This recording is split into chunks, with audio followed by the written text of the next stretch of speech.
If you're new to RC dirt oval racing, then the idea of setting up your own car is probably pretty intimidating. I know it was for me, because the first time I went to the track, I remember overhearing these guys talking about like bump steer and droop settings and all these other things I'd never even heard of. And all I could think was, I'm never going to get this. This is never going to happen. But just relax. Take a deep breath. It's going to be okay. Because you don't need to worry about any of those terms right now. The guys that I overheard at the track, those are guys who are chasing tenths of a second off of their lap time. If you're a new driver, you should be chasing full seconds off of your lap times. And that's a completely different thing. And it's something that I promise you'll be able to do. If you'll stick with me for just the next, 5 or 10 minutes, I'm going to help you understand exactly what your car is doing as it goes around the track, because that's the foundation of really understanding how to set up your own car. And I get it, you're really excited, you want to start making specific adjustments and you want to start wrenching on your car and all those things.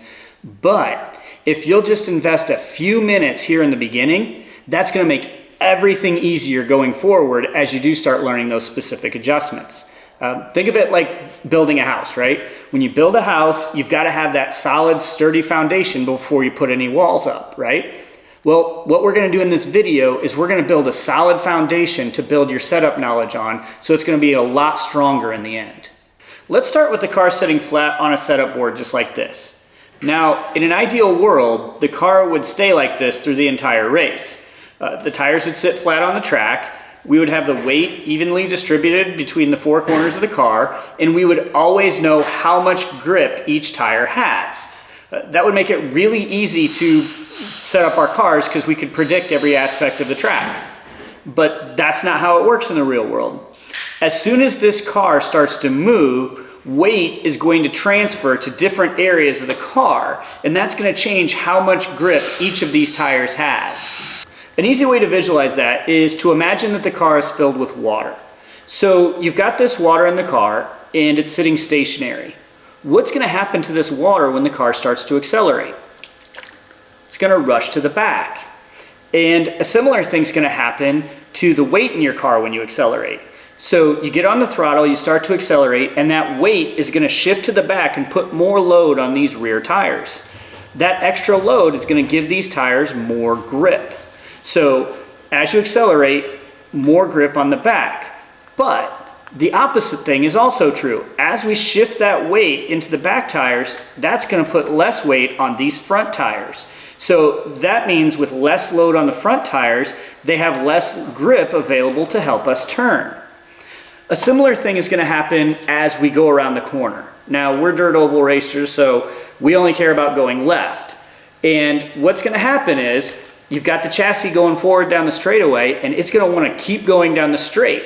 But then the tires are going to tell it to turn, and it's going to try to push and keep going straight. So as it does that, it's going to push more weight onto these two outside tires. That means your outside tires are carrying more load and have more grip. But the inside tires, they're going to have less load on them, and they'll have less grip to help you go around the corner. So when we're setting up a car, a huge part of what we're doing is we're trying to manage how that weight shifts from one area of the car to the other so that we can get it to handle the way that we want it to. And yeah, there are other aspects of setup, right? There's gear ratios and there's tire compounds and different things like that. But we want to focus on weight transfer right now so that we can give you that solid foundation of setup knowledge that you need. I'll give you an example of why that's important. Let's go back to the illustration we had earlier of acceleration, right? The weight shifts back to the rear of the car. So let's say you're coming out of the corner and you're getting too much grip on throttle, okay? You realize that these tires are gripping too much for you and that's causing the car not to handle the way you want. So your brain might say, okay, I've got too much weight shifting to the rear when I'm on throttle. What can I do to resist that weight transfer? And there's a wide variety of options you'll have at your fingertips to be able to make that adjustment. But when you're able to go through that process, that's when you start to become a very effective setup builder. that should make it pretty clear to you how weight transfer works in your car as you're going around the track. Where this becomes valuable is when you can recognize what effect that weight transfer is having on how your car is handling, and then how to describe the way your car is handling. When you're at the track, the most common terms you're going to hear when people try to describe how their car is handling are loose and tight. And when you're at the track, there's going to be quite a few people who are willing to help you get your car set up for you, but you have to be able to tell them what's going on with your car. Because if you can't describe what your car is doing, they can't help you, okay? And that's the weird thing about car setup, right? It's very individual. It's individual to you as a driver and to your specific car. So you could have the fastest driver at your track come and set your car up identical to the way his is set up, and you might still be slow because you drive differently and it's a different car. So you have to be able to describe what's going on with your car, and that way you can get your car set up the way that's fastest for you. Once you can describe what's going on with your car, that's when the other drivers at the track will be able to help you out. So let's talk about what people mean when they say that their car is either loose or tight. So if you're going into a corner and it just feels like there's no grip on the back end, so you start to turn into the corner and it just wants to spin out like that, so basically you end up just doing donuts. That means that your car is loose, so you'll want to describe it as loose. If, on the other hand, you go in and it feels like there's no grip on the front end, so you turn those wheels and it just continues to go straight, that's tight. You might also hear people say that their car's pushing, because you turn your wheels like this and it just continues to push out towards the wall. The way I look at this is, if you hit the wall with the back end of your car, you were probably loose. If you hit the wall with the front end of your car, you were probably tight. Let's look at a couple of real-world examples of how you might use this information at the track. So let's say that you're driving your car and it feels really good, except when you're coming out of the corner. Let's say you're coming out of the corner and you try to accelerate and it just feels like you have no grip in the back and it just wants to spin out. So you can't really goose the throttle the way that you want, because if you do, you're going to spin out. In that situation, you would say that your car is loose off. Another one you might encounter is, let's say you're going into the corner and you turn the wheels, but it just won't rotate the way you want. It just doesn't seem like it's very easy to get it to start turning. In that situation, you would say your car is tight in. So you're tight going into the corner. If you go to one of the experienced drivers at your track and you tell them that your car is either loose off or tight in, they're probably going to be able to help you adjust your car. And that's why it's so important that you learn how to describe what your car is doing. You really need to spend a little bit of time learning how to drive your car and learning what you do and don't like about how it's handling before you get too deep into setups. Because it doesn't matter how many adjustments and setup tricks you know. If you don't understand what you're trying to fix, you're not going to be able to fix it. Let's spend just a couple of minutes putting this all together so you can see why it matters.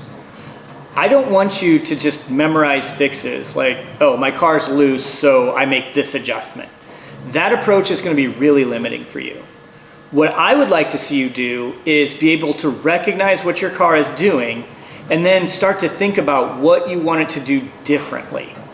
Once you can recognize what your car is doing and why it's doing it, a whole new range of options is going to open up for you in terms of setting up your car, and the entire concept of setting up your car is going to look a whole lot less intimidating. On the other hand, if you just continue to rely on these formulaic responses like, when my car does X, then I will do Y, you're never going to truly get the car to drive the way you want it to, and you're always going to be relying on other people to help you out. So, if your car isn't doing what you want in one particular part of the track, the question you have to ask yourself is, why? Let's go back to this idea of you being tight in. So every time you try to go into the corner, the car just doesn't want to turn the way you want it to. So you turn the wheels and it just keeps pushing out towards the wall. Well, there are a variety of things that could be causing that, but one of the first places you want your brain to go to is, do my front tires not have enough grip? And let's say that you decide that, yes, that's the problem. My front tires don't have enough grip and that's causing me to push. Well, the next place your mind should go to is, okay, my front tires don't have enough grip. How do I get more weight to transfer to these front two tires when I let off the throttle? And you could do different things. You could do softer springs, you could do lighter shock oil, all types of things like that. We'll talk about that later. But the key here is, once you know what you're fixing, you can start to come up with the solutions on your own. And that's what we're going for. And you can repeat this process regardless of what your car is doing on the track. So it doesn't really matter if you're loose in different parts of the corner, or if you're tied off, or whatever the case may be. The thought process is always going to be the same. You want to ask yourself, what is it that's causing the car not to drive the way I want it to? And then you want to try to figure out, how is it that weight transfer might be causing the problems I'm having? And then, once you've figured out what the problem is with the weight transfer, you can start coming up with solutions on your own. And once you can do that, and once you start to look at your setups this way, all of the advice that you get at the track is going to start to make a lot more sense. And at that point, you're not just copying somebody else, you know exactly why you're making the adjustments you're making. And you're going to start learning the individual adjustments. And that is going to be when you are well on your way to setting up the car on your own.